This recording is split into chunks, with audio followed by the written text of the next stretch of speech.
Good morning, good afternoon. Welcome to the fifth seminar of our CME, Center for Marketing Excellence seminar series. We are focusing specifically on the impact of COVID on the businesses. And so we have done 4 already. And so this is the 5th one, which is actually quite fascinating. And we'll get to the topic in a minute.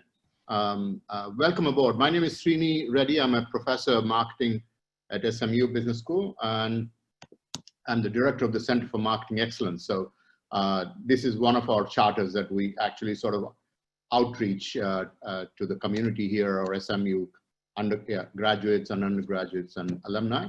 And so I'm sure many of you have attended seminars in person before. And so this is an experiment for us because of the COVID-19 crisis, but it seems to have been working very well. And so we have some seminars planned next week. The registration is in the 500s, which is unbelievable. So we'll see how many will show up, but basically I think that's a record number. So we're averaging around 60 members participating. So anyway, so the COVID-19 has its own advantages in a way. The virtual is becoming much more convenient, and we could get speakers like Damien who can actually sort of beam in from anywhere in the world to talk.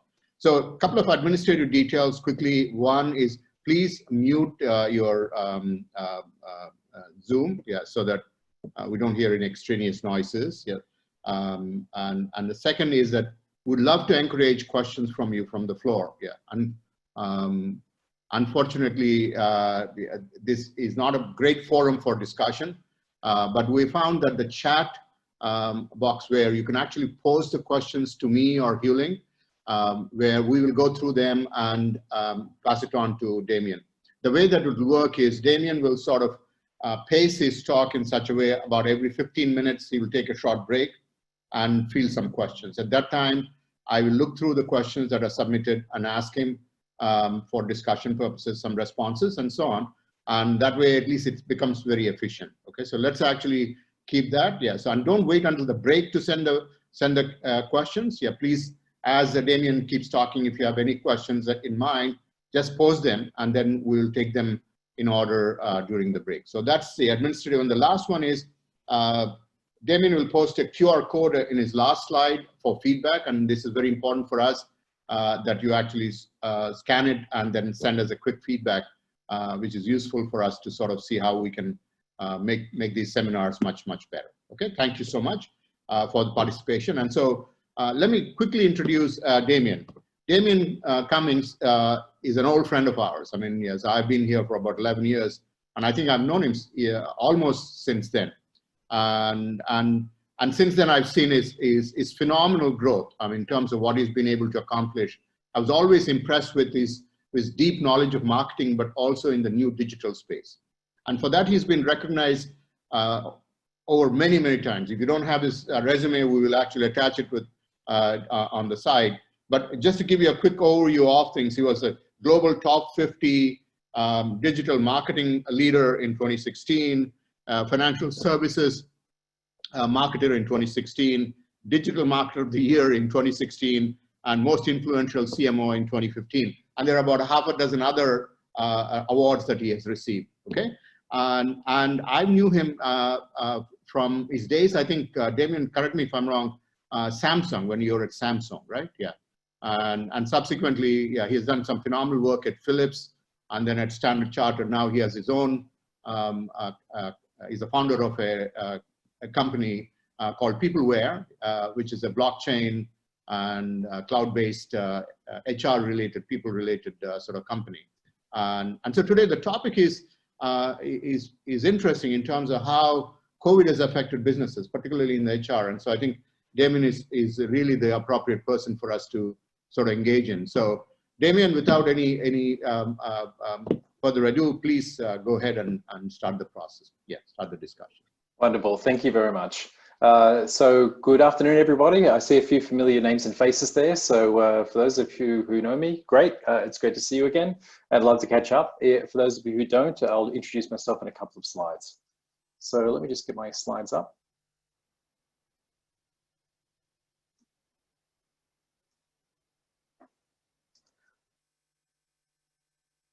Okay, so Today, what I'm going to do is talk about a couple of different things. I'm going to talk about digital transformation. I'm also going to talk about how the COVID-19 has changed the way that we work and how we look at people in general.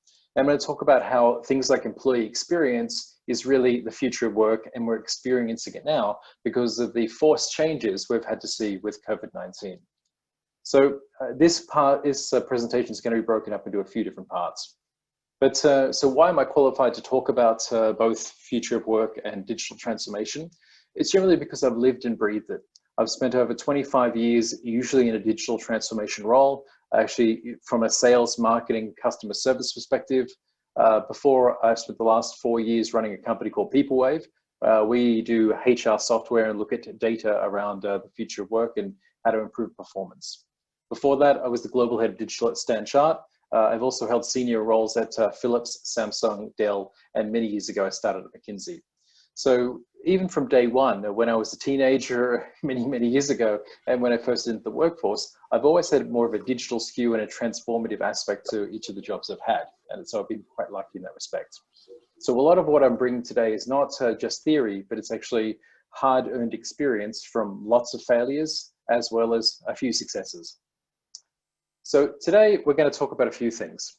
First of all, I'm going to have a specific section just explaining what digital transformation is, and of course, where most companies tend to go wrong. Now that's kind of a section by itself. If you're not across digital transformation, this is a quick primer to get you across that. But the bulk of today's presentation is actually talking about you as an employee. We're going to talk about how COVID-19 has impacted work from home and the shifts we're seeing in work patterns. I'm also going to talk about the end-to-end employee experience, very much around the future of work and what that means for you as a hirer, also you as an employee. And that's an employee experience that goes from hire to retire. And of course, at the end, there's a QR code, so please kind of scan that to give us some feedback. And of course, as we go through every 15 minutes or so, very happy to take some of the chat-based questions. So let me talk about digital transformation first. So I don't like belaboring this point because I think most people kind of get what digital transformation is, but it's important to understand what the building blocks are made up of, because it doesn't really matter what you're trying to transform into. It doesn't matter whether you're doing omni-channel or a better way of actually engaging a workforce. It doesn't matter if you're trying to make money or save money, the building blocks are still the same. And I'm not qualified to comment on your particular company or your particular industry, but I can give you this. So there are 5 building blocks of digital transformation you need to be aware of. So it's not rocket science. It's a very kind of straightforward, common sense approach to how you digitally transform any project, any company, any team. So it starts with strategy. Now this is pretty straightforward. Really, strategy is where you are today and where you need to be in a certain amount of time. It's usually in 12 months, 5 years, 10 years, etc. So you need to define and stick to a strategy, which is really important. Where most people go wrong is you need to actually have engagement. If you're in a small company or an individual freelancer, the only person you've got to engage is yourself. But for any other client interaction, partner interaction, or if you're in a bigger company with more than one employee, you need to take them on the journey with you. Next is innovation. Now, I don't mean innovation because of the usual kind of LinkedIn and social media speak about how innovative people are. That's generally marketing speak. What I'm talking about here is actually truly driving the business forward. New ways to serve, new ways to generate revenue, new ways of saving money. And of course, there's technology. You can't have digital transformation without technology. For me, probably the most important part is having data. It's really a road sign along the way of actually a digital transformation journey. Underpinning all of that is people. It's about a strong culture of change and accepting change. It's strong leadership from the top down. It's impossible to affect change if you can't get senior leadership involved. It's about skills and competencies. I've seen this in the world of marketing. Even the best marketing directors or CMOs want to champion digital transformation, but if they don't get it, you spend all of your time trying to educate them on what the basics of digital is. And it's immensely frustrating. You run around in circles. So when you have a leader from the top, you in the middle, or kind of coming from the bottoms up, that's when the magic happens. So none of the 5 building blocks of digital transformation can happen unless you put people at the center. And I'm going to spend the bulk of today's presentation talking about people and the changes of workplace experience. But I also want to make a point about failure. There are many statistics that are fear-mongering and will tell you that most of your digital transformation projects will fail. They're right. I've pulled this one from a group called Profit. There are other research that kind of backs something similar up. So most digital transformation programs will fail. So what I'm going to do is present a slide which helps you understand how you can be in the top 16% of projects or companies that succeed. And here are the failure points. So generally, it's about something missing in the process. So the first one is if you lack strategy. So if you lack strategy, you're doing what most people are being forced to do with COVID-19 is digitize. So yes, we're all engaged, we're all working from home, it's innovation, we don't have to go into the office. The technology is there, we're using things like Zoom, and you've got enough data to keep track of the work you're working on. But is that really moving you or your business forward? Not really. It's really just that kind of simple step from going from a piece of paper to an Excel spreadsheet, and now we've gone from an Excel spreadsheet to a piece of cloud software. We've digitized everything, but we're not necessarily better off. We still have those same inefficiencies and challenges there, and we haven't actually kind of moved the business forward in the right direction. Number two is engagement. So when you lack engagement, you face resistance. And this is most important. And I think a lot of marketers and a lot of people in the HR industry don't understand this point. Everybody in an organization has the power to say no. Everybody. Now, sometimes they say it actively and to your face. Other times they say no by kind of passive resistance. They won't engage in a project, won't turn up for meetings, and generally kind of badmouth you or dismiss your project behind your back. So engagement is the number one area where you can actually fix any digital transformation challenge. So often here, you've got to find who's going to lose in a transformation process, who's going to lose their job, who's going to get their hours cut down, who's going to have to change the way they work. And you've generally got to find those people and make them the champions of the project. Turn your losers into the winners. And that's a good way of overcoming resistance. Next is about a lack of innovation. As I said, innovation along with strategy should be driving your business forward. Without innovation, you basically have incoherent action. You're just kind of basically treading water. Next is the easiest one to solve, which is a lack of technology. I think we've all been involved in processes and projects where we've all got an amazing strategy, we're all deeply engaged and cheerleaders for this process, and we're measuring the pre and posting results of this. But someone somewhere has actually gone through a three RFP process and actually bought a piece of 1995 technology. Or maybe you're in a larger organization and the CIO has actually deemed it necessary that he has to cut you off from all access to social media, technology, online web applications, and so on. That just leads to an enormous amount of frustration. And again, that's a hard one to solve if the compliance issues around cybersecurity and the CIO locking off particular websites. But often it's more of a fear-mongering approach rather than is something which is based on facts. Because everyone's going to get hacked and everyone's going to get attacked at some point online. You just need to put in the right measures rather than trying to put a giant wall around your business. So on the other side, sometimes it is just bad decision-making. So if someone has chosen the 1995 piece of technology, or they've chosen it's something with a terrible user experience, then it's just going to lead to frustration, despite all the engagement in the world. And finally, the other part where you can go wrong, and you see this often, is that people are not data-driven enough. Often people are making gut feel decisions. They've put in all this great piece of kit, this fantastic technology, but they forgot to measure the before impact, and they're not measuring where they're going now.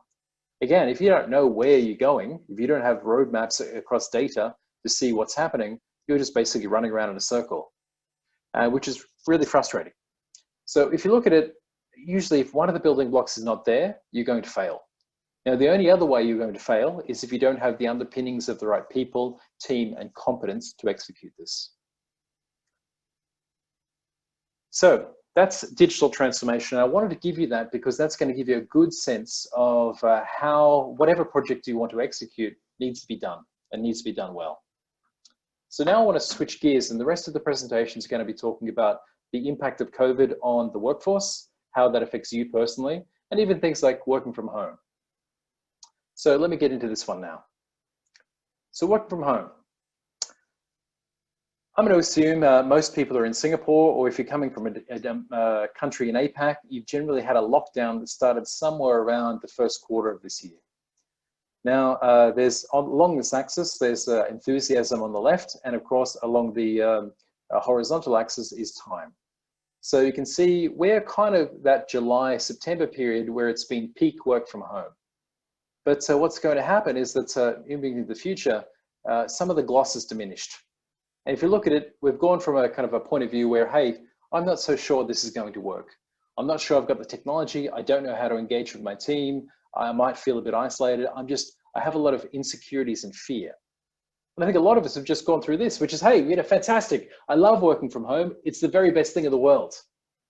But, I think you're maybe getting a little bit sick of the kids running through meetings, eating the same thing every day, getting cooped up in the air conditioning, going between hot and cold every day. It's challenging. And now I think people are saying, look, I love it, but I need a little bit of me time. I need to separate work from home. I now need to think about how I can demonstrate the hard work that I'm doing back to my boss. Because frankly, I'm not learning anything anymore. I'm just an executor at home. And a lot of people are now saying, hey, well, can I do this 1 or 2 days a week? Can I shift this focus about being all or nothing, either working from an office or working from home, into something in between? So while the enthusiasm is now waning, we're now at a point where people are actually looking for answers. And we've actually gone from what I call work from home light into work from home right. So if you kind of put your eyes over to the left side, which is the work from home light, this is where we've been. So it's been forced upon us by COVID-19.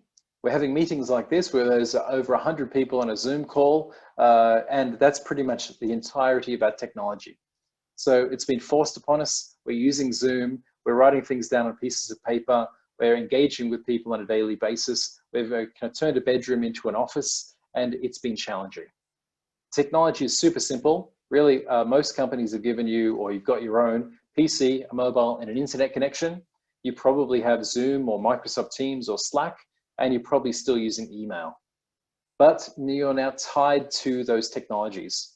The emails are coming in through 24/7. WhatsApp is becoming the main way people are communicating. It's very hard to delineate between work and home. And of course, there's low accountability. So, the job needs to be done, and we have been doing it, but how well? So it means that you've actually had to go out, think about the work you really do, focus back on the goals, the tasks you need to do them, and do them by yourself. But now we're moving to this idea of work from home right. And again, from a HR and a compliance perspective, things are becoming planned. In your daily life, if you need to take a day off or you're sick and you need to take a sick day or an MC day, you can't just kind of take that off and not tell anybody. There's a compliance process in place. Generally, you've got to call up your manager or send them an email, or better yet, go into a HR system and take that day off. You've got to show them your medical certificate, or if you've planned annual leave in advance, it has to go through a system with manager's rubber stamp of approval, and then it goes into a calendar where everyone can see who's taking the days off or not. The same thing is about to hit us with work from home. What we're going to see is you're going to be placed into teams, or if it's not teams, it's an individual now requesting time off. Hey boss, I need to work, I want to work 2 days a week, Monday and Tuesday, from home for the rest of the year. Or I'd like to work in the office for the next 3 months, but I need to want to take a 2-week window where I want to work from home while I'm doing this particular project. So compliance is now driving the next level of work from home management. Now, of course, the next thing is about technology. So yes, we've got Zoom and Teams and email, but I don't think anyone's really happy with those. What we're now seeing, again, from a HR perspective, is that your manager's starting to get pretty frustrated with you. That the worst managers are out there on the phone to you every day saying, how's it going? What's going on? What are you working on? And I think we all hate that. So what we're now seeing is that how do you link the work that you're doing every day back to the performance goals that is going to get you a pay rise and a promotion? How do you focus on the tasks that ladder back up to those goals? And how do you have an agreement with your manager around what's going on? So that's the thing. So actually goals are not being tracked at the moment. The work you're doing is not being tracked at the moment. And hand on heart, what I think you're seeing is that most of the work we're doing is busy work. It's unscheduled work, unrelated to our goals, just trying to keep up, ducks paddling on the top on water. And of course, the implication of those 2 points is the high transparency piece. So things are not transparent. I think people who are less trusting and managers who are particularly less trusting are looking at you and thinking, are you really doing this? Are you really doing the work you said you were going to do? Or are you on the beach or taking the dog for a 3-hour walk? Now, again, it might be the particular culture of your company, but again, a lot of organizations don't love the idea that you're not sitting at the desk 24/7 working for them. And again, you need to kind of figure out those kind of boundaries between work and life. But that's challenging. And that's what you're going to start to see. My bet, and I would place my house on this, is you're going to see technology implemented in your workplace soon that's going to, A, mean that you can take time off, but you've got to get it approved with your manager. 2, that the things that you do at home are going to be pre-agreed with your manager as a set of tasks that ladder up to your goals. And 3, there will be new tools introduced to you, which are not just collaboration tools like Slack or email, but it's going to make the work that you do transparent, including to the point of clocking in, clocking out, using GPS tracking to find out where you are on the road, at the office, and so on, but also making the status of the goals and the work you're doing transparent to at least your manager, but probably everyone else in your team. So if you're not doing this at the moment, this is what's coming next. And this is what's coming next over the next 3 to 6 months. So work from home right is very much from a business and a HR perspective, but it has huge implications on you as an employee. I might just pause here and see if there's any questions. So Professor Srini, is there anything that we want to ask, or just take a break for a second? I'll just encourage the others to sort of submit their questions on the chat room at this point in time, please. Yeah. No problem. Yeah. Interesting. I have just a thought, and I think you might be able to elaborate a little bit, because I think it was a great introduction to the digital transformation which has been going on in organizations over the last several years. And I think it's a good takeoff in terms of how the preparation of the for the digital transformation that firms have engaged in has helped them in the current context. You see what I'm saying? So there are there examples, are there things that you see some firms essentially are doing a much better job because they were already prepared for or transforming their organization digitally, and so they were able to handle it much better. So that was a thought that I had, and see if you have some ideas on that. Well, the challenge has been most people are failing at this anyway, so COVID-19 just made it worse. Whereas managers are generally kind of very comfortable bringing a group of people together and actually asking them to work on a project and getting the status of that. The fact that everything is very fragmented now has meant that a lot of digital transformation projects have stagnated. So what you're seeing is that the small digital transformation projects, i.e. can we all get Zoom, can we all get a laptop to work from home, have been pushed through, and they've been wildly successful. On the other hand, the big ones, which is, should we replace our ERP system? Should we put in place a Salesforce CRM to track leads and so on? Those have either been put on hold or have not succeeded. So what I'm expecting is that just the patterns of work have actually changed that. And I think most people see a framework like the 5 building blocks of digital transformation, and they kind of get it in theory, but they haven't executed it well. So they're either missing one of those pieces of the puzzle. So there's not great examples of companies that have really transformed amazingly well. And I think, but there's a facade that they have, which is very much around, it's been amazing. My company now allows me to work from home. They've given me some tools to manage that better, but it's more of a surface gloss than it is a deep transformation. But it's early days. I think give it time and you'll start to see some great success stories pop up in 2021. Yeah. Were there any other questions that we had? Yeah, there are a couple of questions. I think related ones, Damien, yeah. And this all has to deal with the classification that you had about the two columns in terms of where we were and where we are going. Yeah. So one of the questions is in terms of, are the companies ready? Are the companies ready to implement technology in the next 3 to 6 months? So for work at home, right? I mean, in quotes, that's what the question was. And related to that, there were other questions. I don't know if the same participant actually asked it or not. And so there's some question in terms of how this GPS tracking and the other technology which might violate privacies and so on, is how would that actually sort of get into organizations? How would that affect the privacy issues and compliance issues? And would there be some resistance? So I know you can take it in two parts. One is, are the companies ready to do this in the next 3 to 6 months, introduce technologies? And the other is, some technologies might be affecting the way that we perceive privacy and things like that. So what would the employee think when those things come into force? First question is absolutely yes. I mean, most companies are ready for this, and I think they're kind of feeling the strain of not understanding what their employees are working on. They're moving towards how do you build a culture of trust, but at the same time, there's a lack of it. So there are pre-existing tools out there. I know, for example, some of the big boys like Workday and SuccessFactors by SAP, they have some tools that help with processes, but other tools are much more specific, like Kronos, that actually already have GPS tracking and log in, log out, and time management. But what you're now seeing is a lot of HR tech specifically being built for post-COVID-19 world, including Peoplewave. We're doing the same thing as well.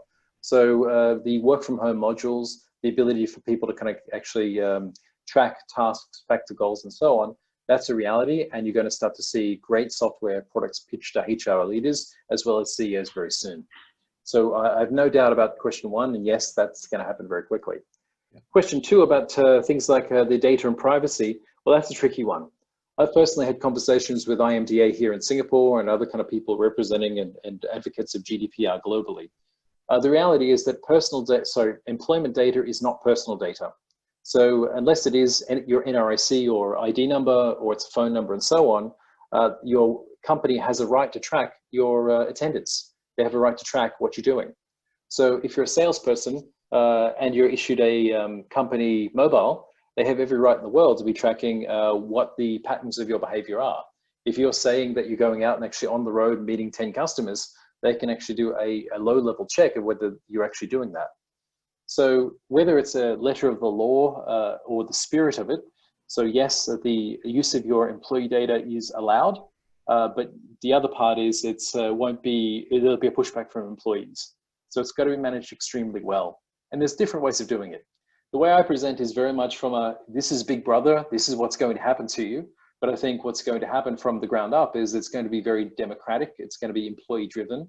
And then it's going to come from the point of view that employees are going to say, look, I want to develop, I want to learn, I want to be accountable, because accountability leads to success and leads to pay rises and promotions. And then that democratization of that process will lead to different solutions that I think HR can bring to the table. So it's a tricky one. There's no right answer to it, but the use of data, I think, is going to be more prevalent.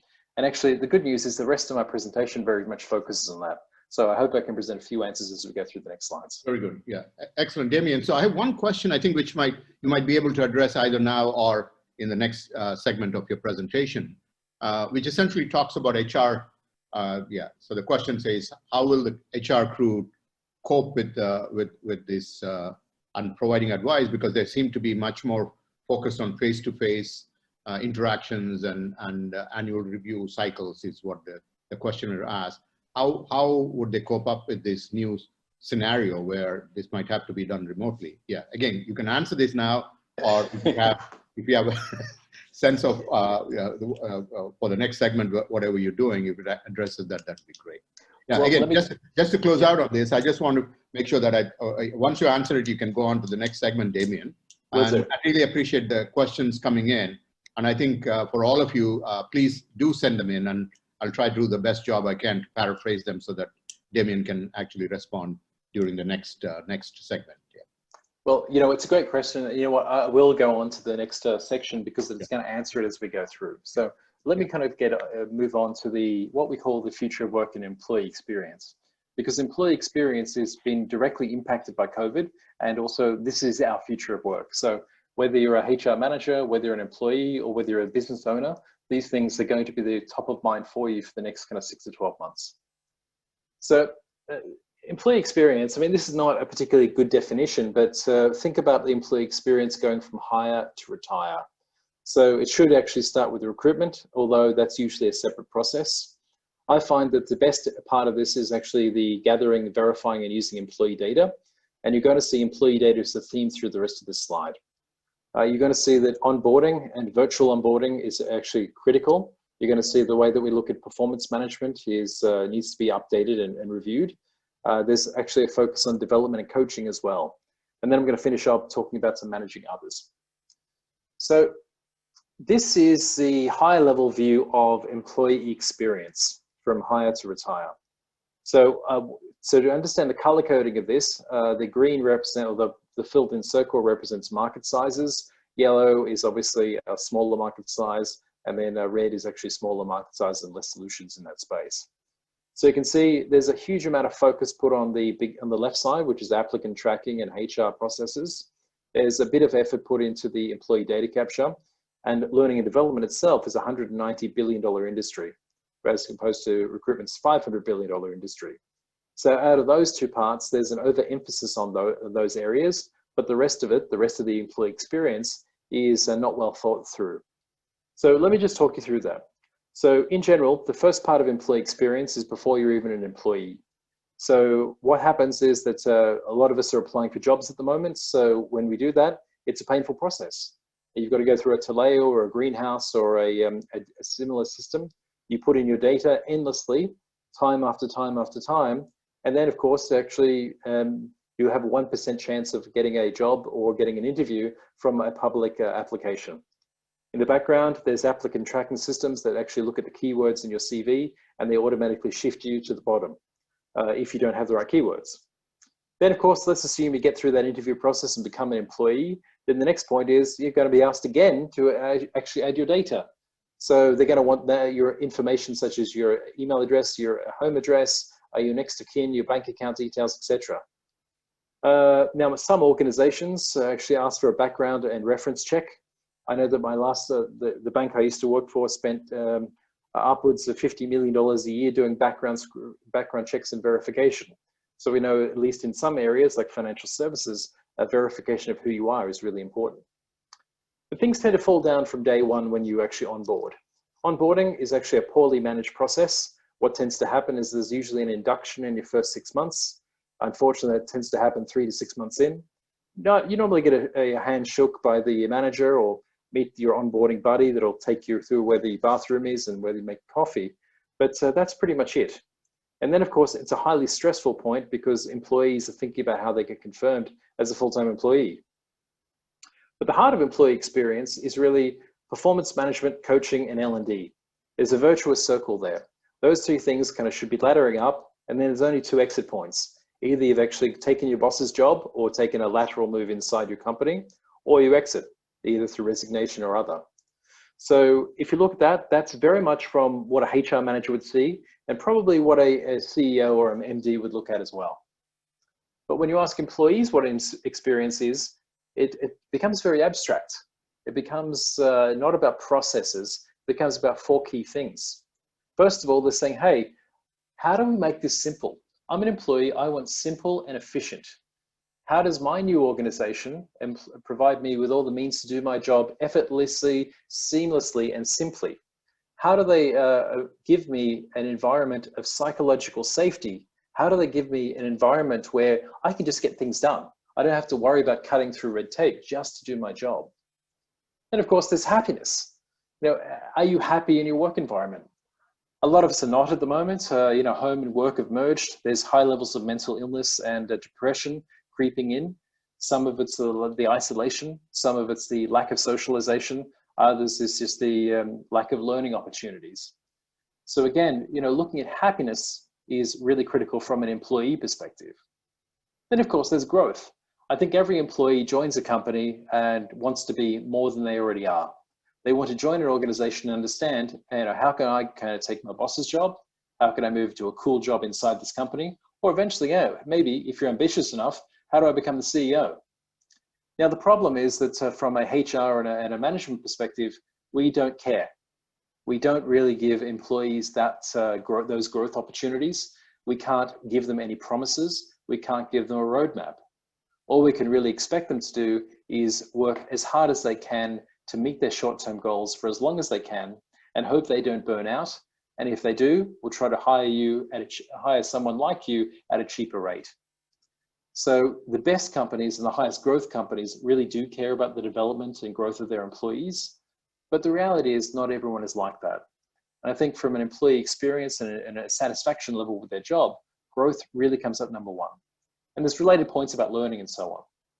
And of course, for the culture, I think we get a sense that if you name a brand, Netflix, for example, versus Singtel, you immediately get a sense of what the culture is going to be like. Netflix feels like it's a pretty dynamic culture in a company that's taking over the world. If you talk about Singtel, you probably talk about a patriarchal company. Bosses do what the boss says, not what they do. Very top-down heavy approach. So the culture of whatever organization you're working in is something that employees kind of need to understand, and it's something they either enjoy or don't. And again, look at these four. These are not processes. This is not end to end. This is very much from I just want to be happy. I want things to be efficient. I want the company to focus on me, and how can it be a culture that I enjoy working in? And I think this is interesting because a lot of HR people don't really kind of take this into consideration. And you're also seeing from a management perspective, you're either on one side of the fence or other. You're a process person or you're a people person. But again, it doesn't have to be an or conversation. It can be an and. So let me get into the nitty gritty of this and talk about employee data. Now, this is a boring topic for most, but I thought it immensely interesting. I find that 46% of companies and employees are feeling that their data is wrong and doesn't really represent reality. Now, this is particularly relevant in a COVID-19 world because actually you can't see people face to face. Data has to represent you. And if it's wrong, then it's a problem. Again, I'm not going to go into the detail of this, but there's actually three categories of employee data. So from an employee perspective, there's a lot of information.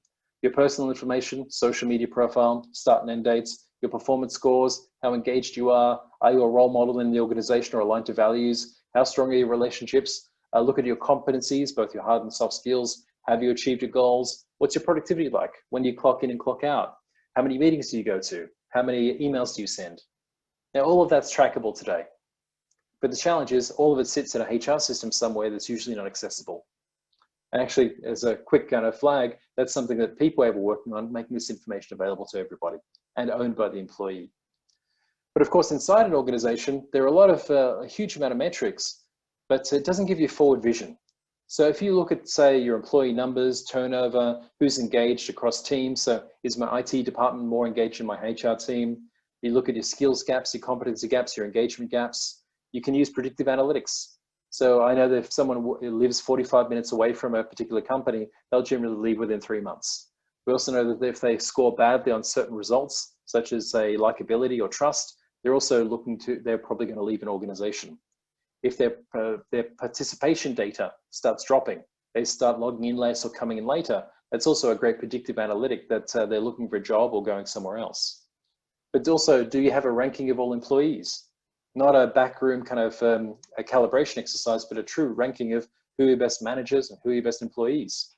Can you compare people together? Can you do succession planning, etc.? There's a whole bunch of information there, but it's kind of usually stuck in an Excel spreadsheet or inside an organization. Where I think the world is going is that we're going to use this data to actually predictively look at what does my revenue look like next quarter? What's my engagement going to mean? And does that, if I've got a low engagement, am I going to lose people? And what kind of people will I lose? So I think HR generally in people is about 80% of a company's cost base. But at the moment, it's unmanaged. It's really just around the basic HR compliance processes. And of course, the holy grail of looking at data is your direct comparison. So yes, we do that to some extent, looking at your salary and are you banded against the industry expectations of someone in a similar role? But let's look at your diversity scores. So how many women do you have in leadership versus your direct competitor versus the industry? Are you ahead or behind? How do you compare your teams? So is your IT team better than the IT team of your direct competitor or the industry? How do you aggregate and understand the best of your team across engagement, across alignment to values, across performance, and so on? How do you know what the up and coming job trends are? How do you know what the skills and competencies need to be? So there's an enormous amount of data across these three categories. But again, if you don't have or capturing this kind of data, you're certainly not using it. And this will be the foundation of what future of work looks like. But there are a few things you can do to actually increase your data literacy and help bring some of these data points together. There's three kind of quick tips I can give you. First of all, you need a clear understanding of what you want to track. I just gave you 3 columns of an enormous amount of data, but what are you actually tracking? And well, what are you trying to measure? So are you just trying to look at basics such as number of employees and turnover? Or do you want to get detailed and look at my engagement and my performance scores and my competencies on a monthly basis, and how do I compare to my direct competitors? Of course, you've got to agree that with the senior management team. But ensuring the data is understood is also really important too. So in most organizations, you get a rating on your performance at the end of the year. You're often a 1, 2, 3, 4, or 5, usually marked on a bell curve, or that could be an A, B, C, D, E. But actually looking at your organization and finding out that 5% are an A and then 15% are a B and 60% are a C actually means nothing. So can you understand what performance truly is? Because it's not whether you're an A, B, or C. What it is actually got to be the sub-metrics that are inputs into that and some outputs of how well actually people are performing. Rather than whether they meet the goal, what did that goal actually have a tangible impact on the business? If I'm a salesperson, I've got to bring in $1 million. Is that $1 million in a $10 million business? I'm contributing 10% of that. Or is it $1 million out of $50 billion business where I'm a drop in the ocean? So understanding those kind of key data points and actually how they're used and a common terminology across everyone is really important. Even at the basic level of staff numbers, that could include, say, contractors versus full-time employees versus gig workers. So just getting a basic definition of that is important. And there was a question earlier about how do HR people and managers keep up? Well, the most basic answer to that is you're probably not.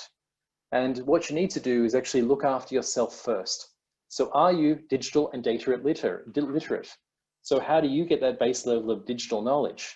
Are you putting yourself through data science courses? Are you understanding or getting mentored by people, I guess like me, who actually kind of live and breathe this every day? If you've got to make hard decisions around what data to look at, what systems to use, and actually how you're going to define your future of work for your company, do you have the right skills to make those decisions? Now, I wouldn't necessarily recommend going out and getting McKinsey or BCG to do it for you. I always believe that you can do it yourself, but you do need to make sure that everyone, including yourself, has a base level of digital and data competency to make those decisions. But enough of data, let me move on. Maybe it's a little bit more easy to understand. So this is the idea of onboarding and probation. So I love this, it's one of my passion areas. And it's important because 30% of your new hires are looking for a job in 6 months. And if you look at the global data, 46% of people, particularly young people, are leaving your company in 18. Now that's incredible. Now I know on average globally, 18% of people don't pass their probation. They either get their probation extended or they're actually told to leave.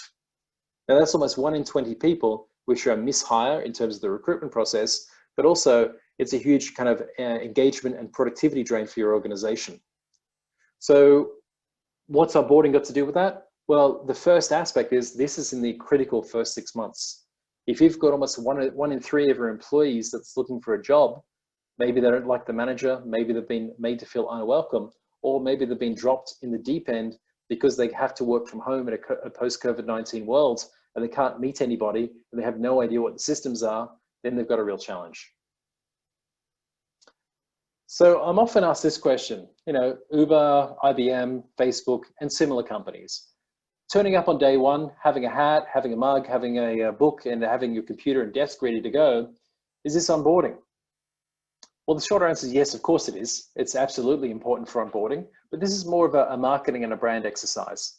A lot of people then go to the social media, their Facebook, their LinkedIn or Twitter or whatever they may have, and then they'll share that and say, hey, I'm just working Facebook, blah, blah, blah, blah, blah. Now that's a bit more of a humble brag than it is really about great workplace experience.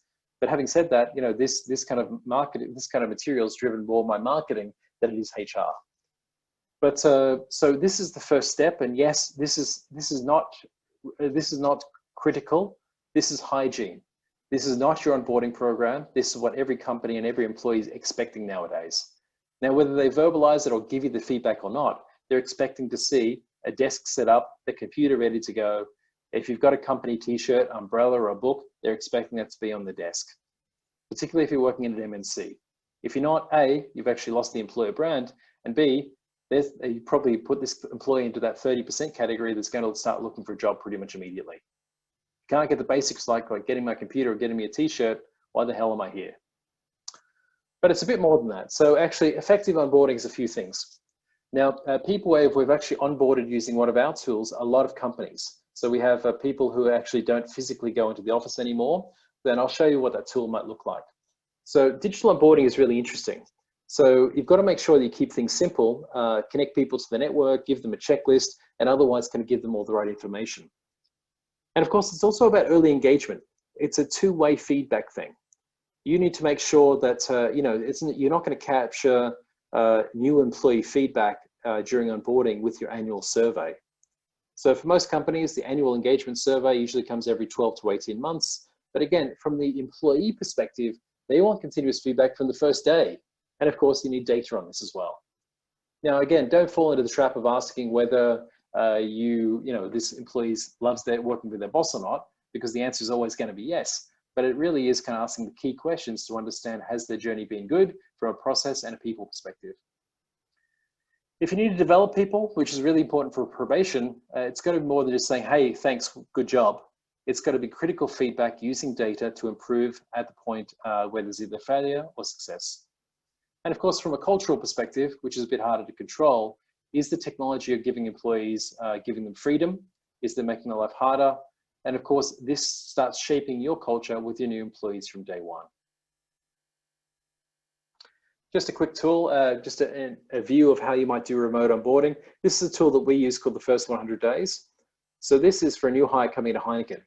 So first of all, you would get a checklist of things you've got to go do. And that helps set expectations, particularly if you're working remotely. Next, we would connect the new hire to the network. So give them a sense of all the key people they need to work with, their boss, buddies, and other people in the organization. Then we'd actually give a new hire the goals because they're worried about the probation. So, what do you need to show your manager in terms of success? So some simple, quick goals to show, hey, you hired the right person. And then finally, you don't want surprises. So you should be giving them data-driven feedback on their performance.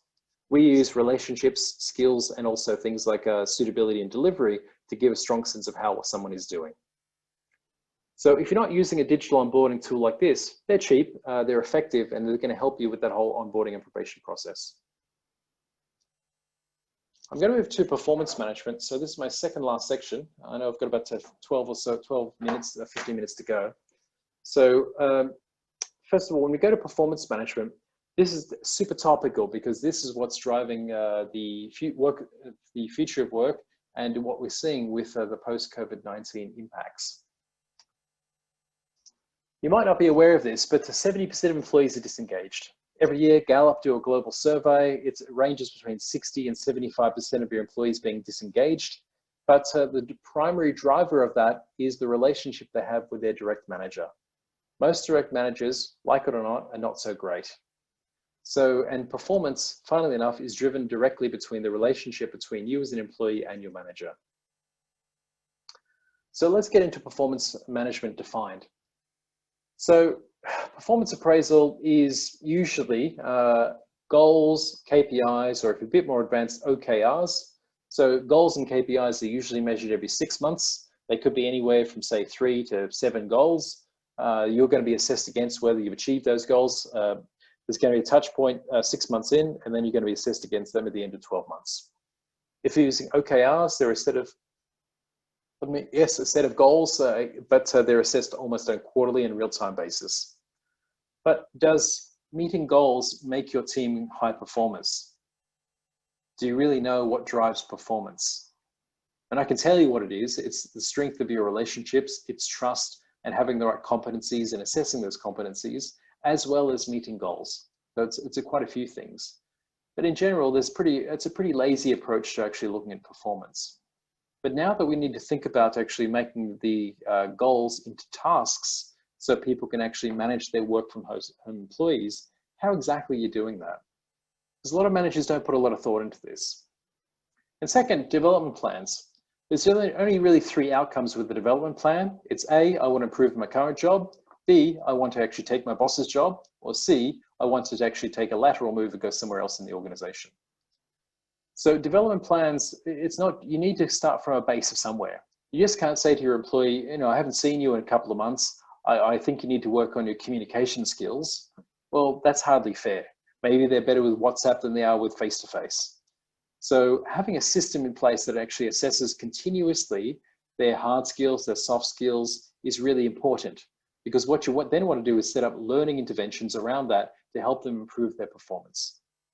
Of course, from a performance management perspective, ultimately it leads to an outcome, which is your pay planning. So are they getting the pay rise, a bonus? Are they going to get promoted? What's the minimum you need to pay to motivate versus retaining your high performers? And there's a science behind that. And finally, succession planning. Often a manager, senior manager at least, is asked to put a name in a box who's going to take over from their job if they get hit by a bus or if they move on. Often this is based on likability rather than true ability. You know, John works for me. I really like John. He's a bit like me. I'm sure with a bit of training, he can take over my job. But what's not given in that statement is that, you know, me and John go out for beers every week, and, you know, we spend time with each other's families and so on. So it's usually that relationship thing which actually drives that succession planning discussion, truly, rather than someone whether they can do a good job or not. And again, the higher you go, the more it is about relationships, and it is about the true ability to execute against the job. So a few ways to fix that. So 360 feedback. Again, if you're in a remote working environment, you need to think about a continuous feedback tool that's 360. So managers have an important role to play, but it shouldn't just be about the manager. It should be about everyone that person works with. That feedback should be both 360 and continuous. And of course, development must be measured. So it's not just about a one-off snapshot of someone's strengths and competencies, but also looking at that on a regular basis, monthly, quarterly, or so on, to see how well they're doing.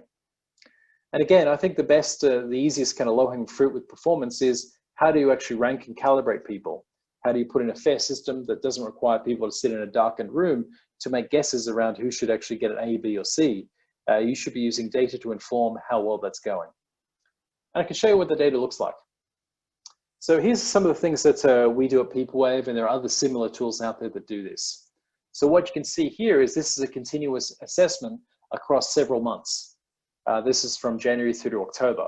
So you can see aspects like likability, some hard skills, soft skills. Are they meeting the role purpose? Are they a good fit? Are they ready for a promotion, etc.? All measured and managed. So if you're green, you're above average, yellow, average, and if you're red, then it's concern. This should be benchmarked against your company and team average as well to get a sense of how good you are.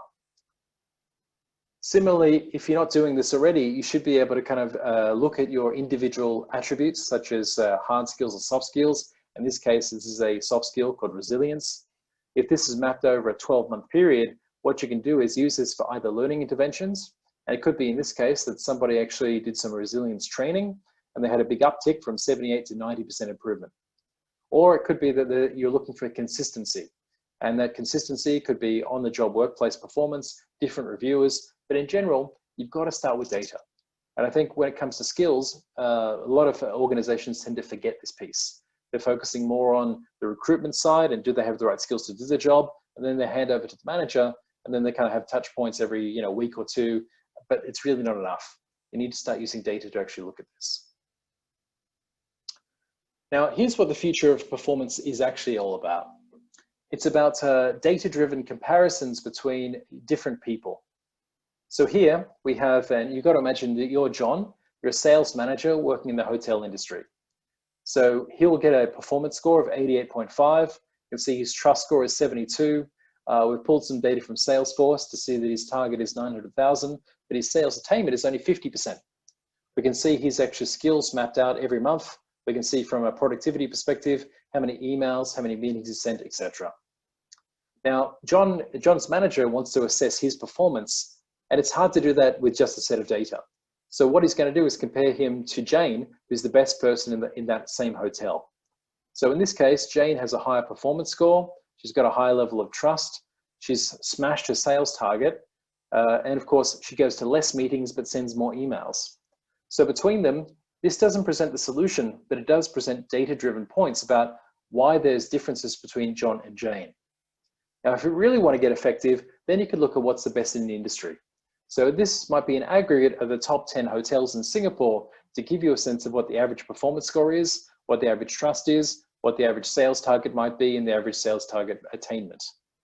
And what you're really doing here is actually comparing one-to-one to get a sense of how to improve an individual, which should spit out for you a data-driven development plan. So you can see this is way beyond setting 5 goals for somebody to be assessed every 6 months. This is about using the real-time data you're collecting on competencies, that you're collecting on sales information or hard data, such as productivity, and a whole bunch of other similar and related metrics. So this is the future of how you look at performance, using data to manage employees better. My last section is really about managing others. So I think we'll just kind of power through this and I'll wait for the questions at the end. So first of all, this is really obvious. I think we've all come across this quote before: employees leave managers, not companies. So when you're in a role, whether you be the MD or whether you're a new intern in the organization, the people relationships are the strongest.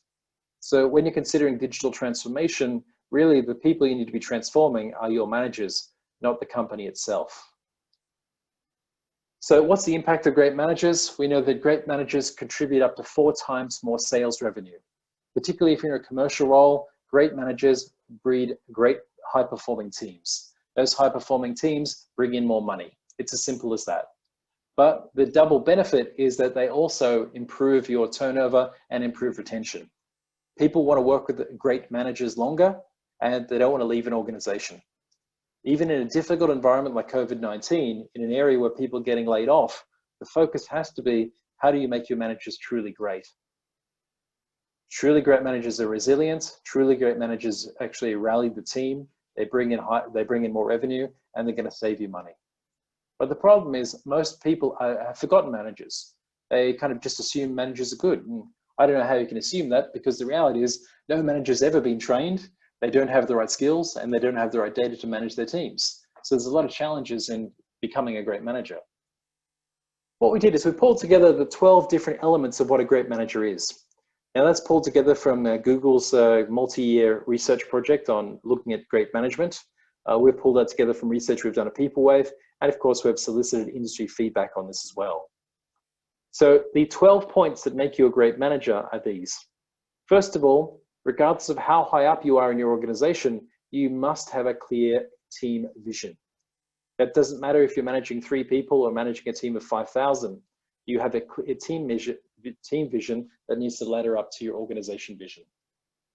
Setting clear goals. Now, again, this is not your performance management system. This is what everyone needs to actually work on.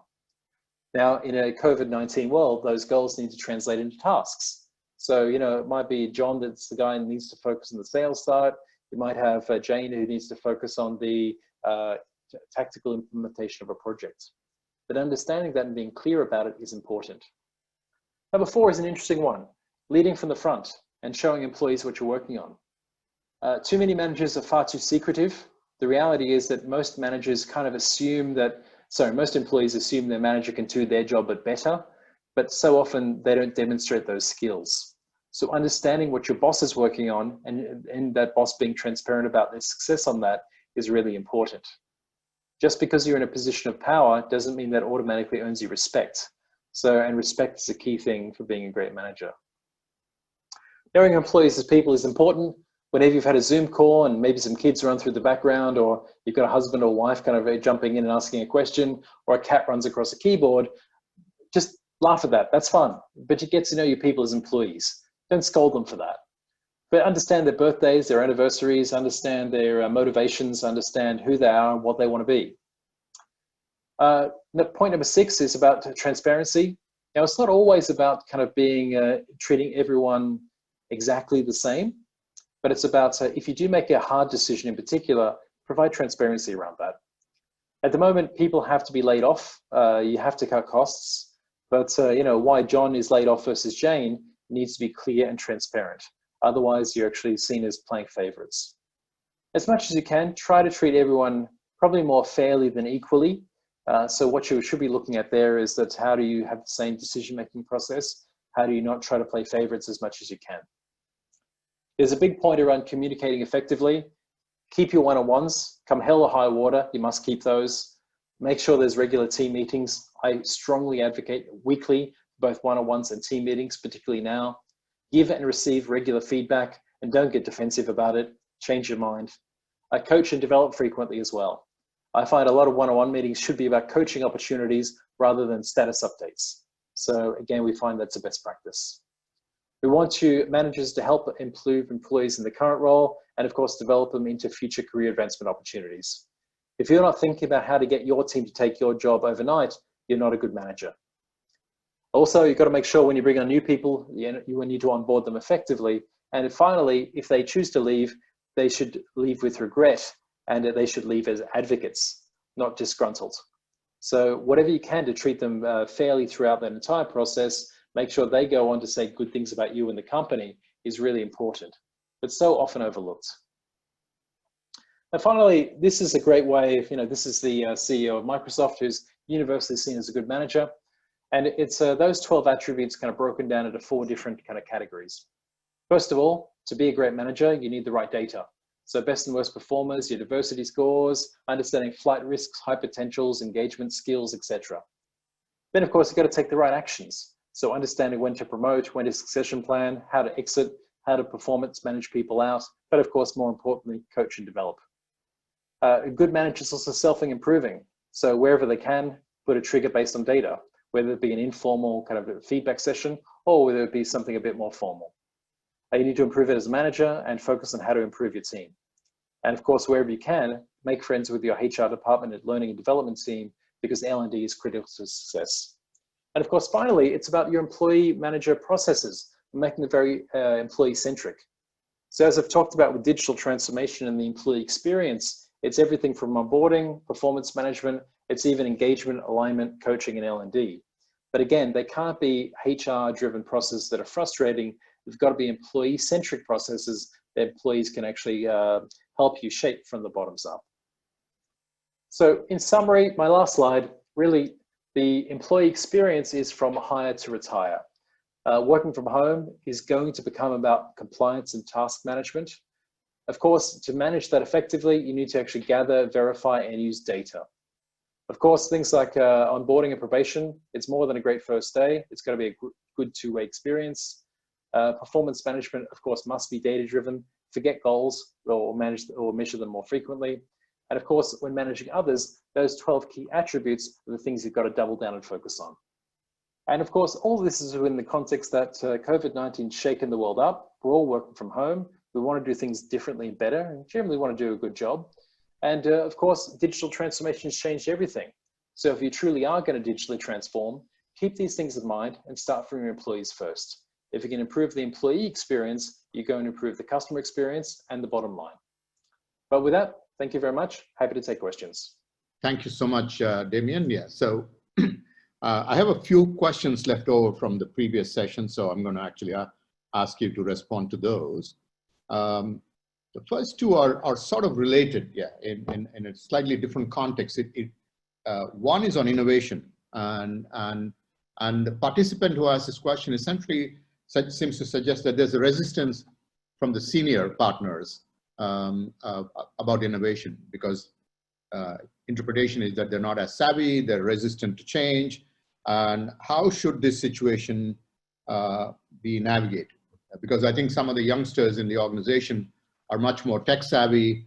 They're talking about new ways to do things using technology or otherwise. And there's always this doubt whether the senior management essentially buys into that. You alluded to it when you started out in terms of the digital transformation itself, that you probably sometimes get caught in the middle because the top management doesn't believe and does not want to put resources behind. So, and that's the spirit of this question, I think. And I'll follow up with the second question, which is also related to that. Yeah. Well, what I find is senior management are not motivated to change generally. What they're motivated by is burning platforms. So when something's on fire, senior management moves. Otherwise, they're a kind of challenger brand trying to challenge the status quo of a bigger player or bring in new revenue streams or something else. So if you're the incumbent, you don't really want to innovate unless you're forced to. And my experience has been corporate managers who spend 20, 30 years in a job are generally not going to be seen as the people who are movers and shakers. They're a safe pair of hands. So you get into a CEO role by being risk averse, by taking calculated risks, but not by doing game-changing transformational innovation. And that's more of a cultural aspect. I think the second part is a lot of younger employees want to be innovative, but they don't necessarily understand the implications of that. But I think the best companies actually have a strong innovation process that allows you to try new things, particularly when it comes to new technology, pilots and pivots. And of course, if you really want to innovate, I don't recommend you go to one of the major MNCs. I'd recommend you go to a startup or a smaller company when there's more of an opportunity to shape the management decisions around that innovation. But it is challenging because ultimately it's about change versus risk. And older managers, more experienced managers just don't want to embrace that. Yeah, a good answer. Thank you, Damien. Yeah. Another question sort of related to it. This participant says tools are great because I think many of the things that you presented earlier, but are managers trained and motivated to follow through? Short answer is no, they're not. So I think most managers get into a managerial position because they've just been very good at the job. So they've come from a subject matter expert, let's call them a marketing executive who's done a good job, and suddenly they're a marketing manager.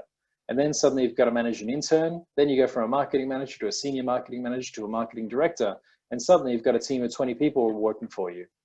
And of course, every time you go up, you start to reach, eventually you're going to reach a level of incompetence, which is, it's more about soft skills, managing other people's relationships than it was about actually managing the hard technical skills of the job.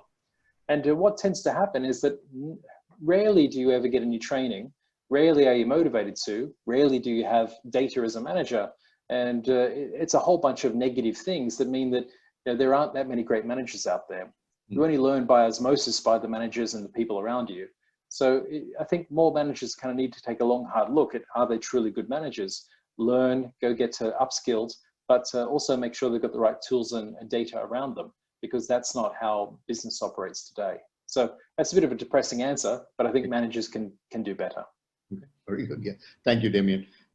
One question I have personally on it's great now we're pre-COVID, and then during COVID we're still going through this process, and then what happens afterwards, right?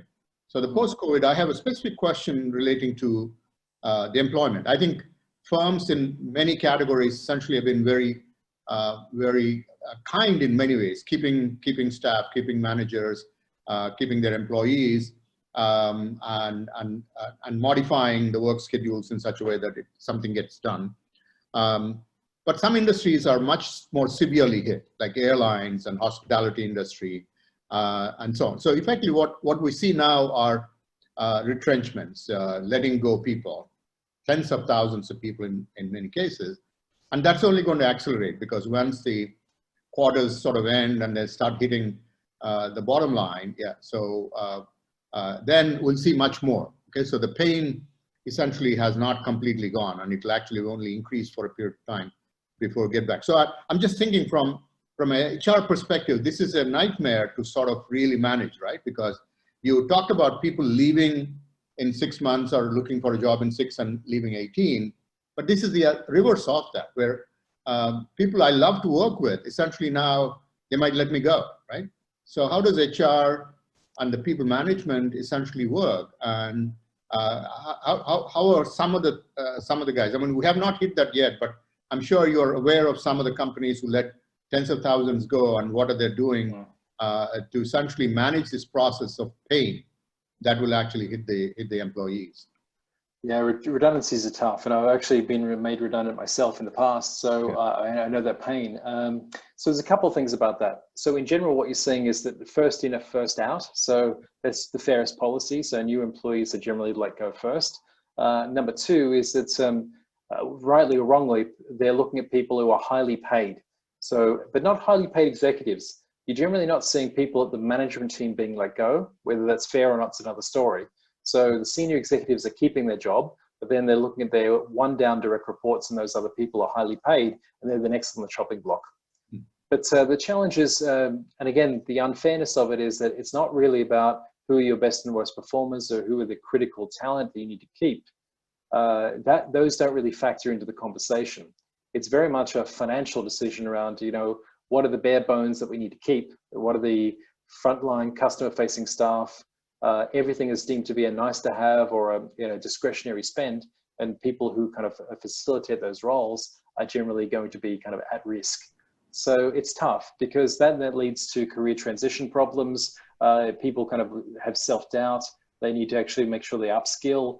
You're going to see a lot of people enter startups and run their own consultancies, but it's a mess. I mean, obviously it's the worst unemployment we've ever seen. It's a recession that we've never had in many, many years. It's tough times all around. But I do think if you could do it fairly, you could look at the data, you can have systems in place to manage that. Also, it's not always about chopping people. I think if you ask for a voluntary, maybe moving people from 5 days a week to 3 days a week, reducing the salary that people are having. And I think what I'd love to see is management stepping up and taking bigger cuts. Because, you know, when you see Singapore Airlines pilots taking significant cuts, but those cuts aren't always reflected at the mid and senior management level, you know, that kind of screams a little bit of unfairness. So, you know, I think you've got to lead by example in those kind of situations as well.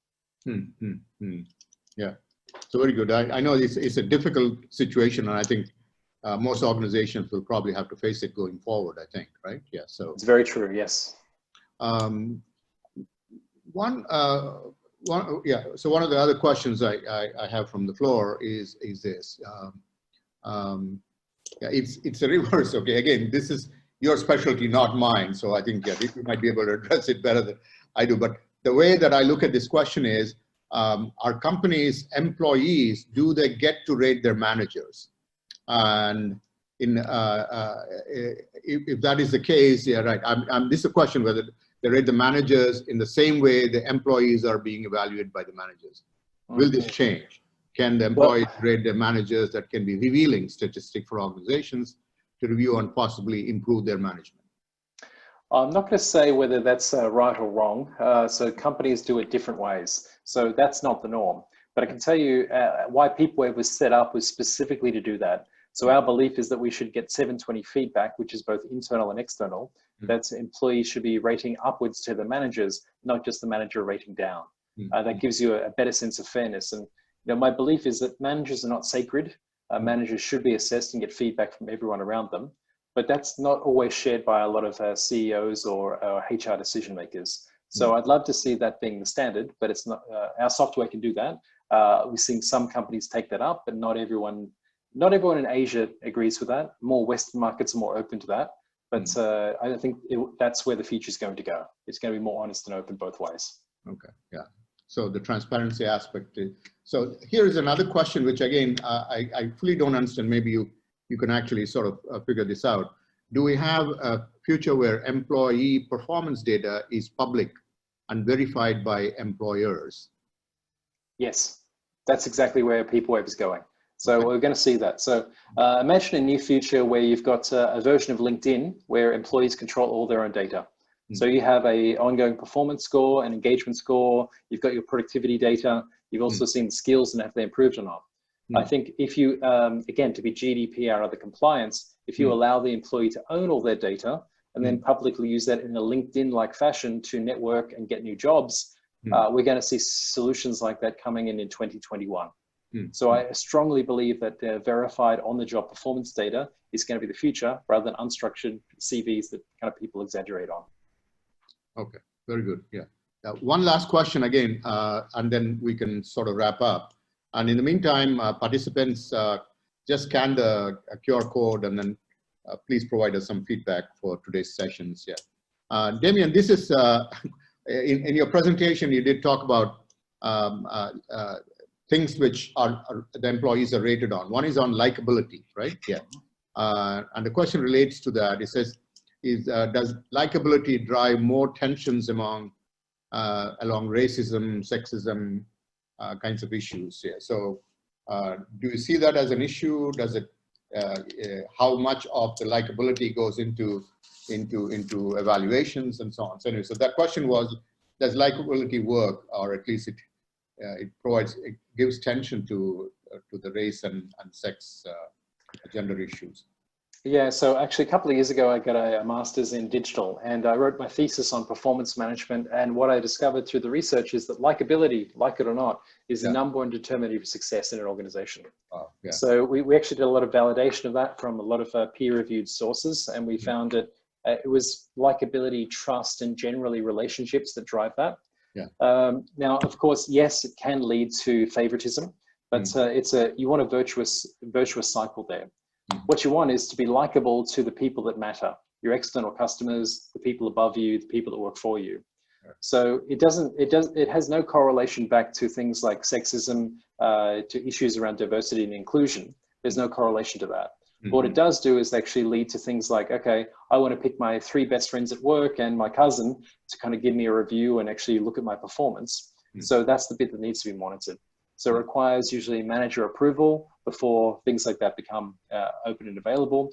But actually, funnily enough, the greatest determiner of workplace performance is directly between the manager and the employee, and it's around that trust and likability piece. So just rating that part alone will tend to solve a lot of problems and give you more data. If you open up to other people, do that with caution and with care. But no, I haven't seen it actually have impact on those things that we mentioned.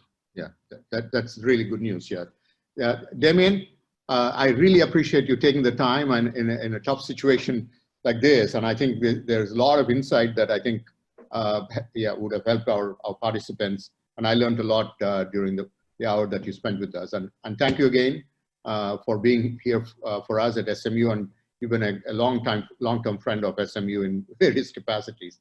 I really appreciate it, and I think let's give a warm applause to Damien. Yeah, so I think virtual applause. Yeah, thank you. Yeah, so we can actually do that. Yeah, right. So thank you so much for everyone. Kindly sort of fill out the feedback form when you get a chance, and then and look forward to seeing you at other presentations. So we have two scheduled next week, and more coming in October. Yeah. Okay. So look forward to seeing you all. Damien, thank you everyone. so much. Yeah, thanks. Thank Damien. you. Appreciate it. Have a wonderful day. Bye-bye.